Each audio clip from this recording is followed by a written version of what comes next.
Look, we all saw the picture yesterday of Trump starting the demolition at the East Wing of the White House. And if that doesn't make you worried about our country's future, well, I truly don't know what will. Welcome back to the Michael Cohen Show on our continued journey to 500,000 subscribers. So please, let's get there. Hit subscribe, watch, comment, and share because this crap is going to keep going on. So, all right, if you didn't see the photo, let me show you. First, it goes ahead and this is the construction going on just put out by Midas Touch. White House has begun demolishing portions of the East Wing of the White House to build Trump's $250 million ballroom. Remember that number, $250 million, despite earlier claiming it wouldn't interfere with the existing White House structure. Further, they turn around and they show demolition crews at the White House East Wing have finished for the night. Well, nice little unsecured site there, right? Well, the White House, they don't want these images to be circulated, which is in fact an even better reason to break down all of the reporting behind this ballroom construction. Now, everything happened behind the scenes proves, at least proves to me, that Trump and his team are trying to achieve something which is, let's just say, not a democracy. All right? Here's what the Associated Press initially reported about the demolition. They first start by saying, the White House starts demolishing part of the East Wing to build Trump's ballroom.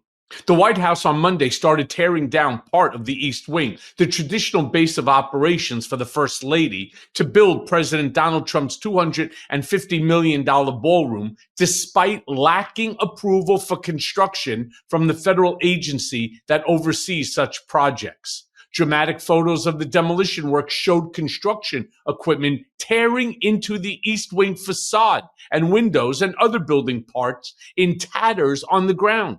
Some reporters watched from a park nearby the Treasury Department, which is next to the East Wing. It further goes on to say that the White House has moved ahead with the massive construction project, despite not yet having sign-off from the National Capital Planning Commission, which approves construction work and major renovations to government buildings in the Washington area. The Associated Press also says the Republican president has said in July, when the project was announced, that the ballroom would not interfere with the mansion itself. And lastly, nothing will be torn down, Leavitt said when she announced the project in July. Well, so much going on there that I think we go, number one, no approval. Number two, it certainly is tearing into the structure of the White House in and of itself. Now, back in September, a Trump staff member said that Trump did not even need approval for the demolition. Let me show you what that said. Demolition for new White House ballroom doesn't need approval, Trump-appointed commission head says. It goes on to say, Will Scharf, who is also the White House staff secretary, said during a public meeting at the National Capital Planning Commission that the board does not have jurisdiction over demolition or site preparation work for buildings on federal property. Here's the quote. What we deal with is essentially construction, vertical build, Scharf said. He called Trump's promised ballroom one of the most exciting construction projects in modern history of Washington. Now, again, this is our house. You want to tear down your house? Knock yourself out. But you are only a tenant of the American people. The White House, the people's house, do not belong to them. And if everything, by the way, is above board, why is the White House telling Treasury staff not to circulate photos of the construction? Let me show you what they say there. In it, Treasury tells employees not to share photos of White House ballroom construction. Images of demolition of parts of East Wing go viral, and Treasury's headquarters next door to White House has front row seat. It goes on to say, as construction proceeds on the White House grounds, employees should refrain from taking and sharing photographs of the grounds, to include the East Wing, without prior approval from the Office of Public Affairs. That's from a Treasury official who wrote on Monday evening in an email to department employees viewed by the Wall Street Journal. A Treasury Department spokesman said the email was sent to employees. Get a load why? Because photos could potentially reveal sensitive items, including security features or confidential structural details. Now look, bullshit. And meanwhile, White House Communications Director Stephen Chung is posting this on social media. He's turning around and he writes, "The beginning of something beautiful." He also then posted, "Construction has always been a part of the evolution of the White House.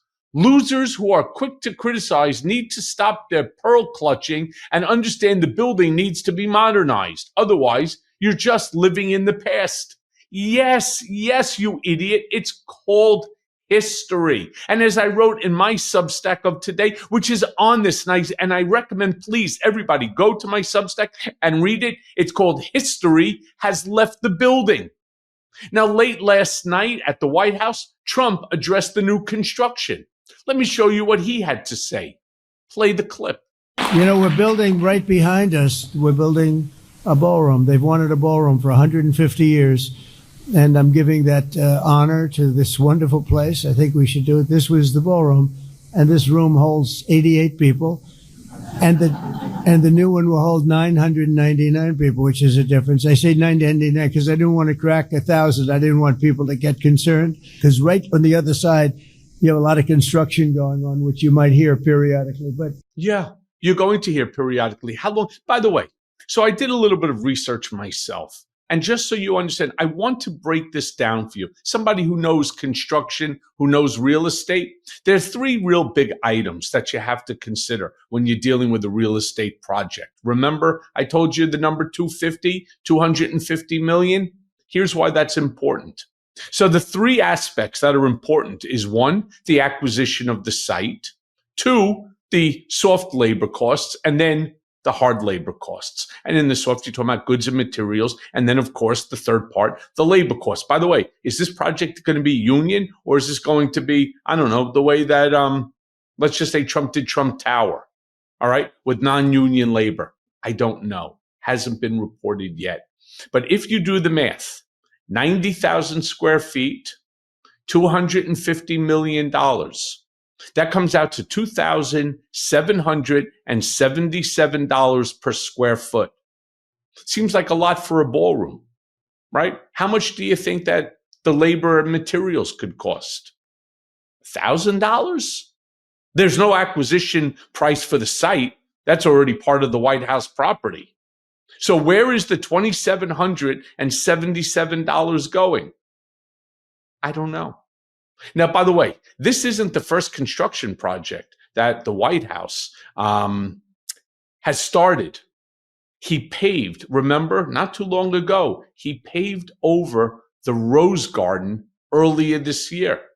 On top of that, because you don't stop with just those two, right? No, he wants to build something resembling the Arc de Triomphe in France, going to be called the Arc de Trump in D.C. Of course, this is all going to be privately funded by his friends and by those he's extorting.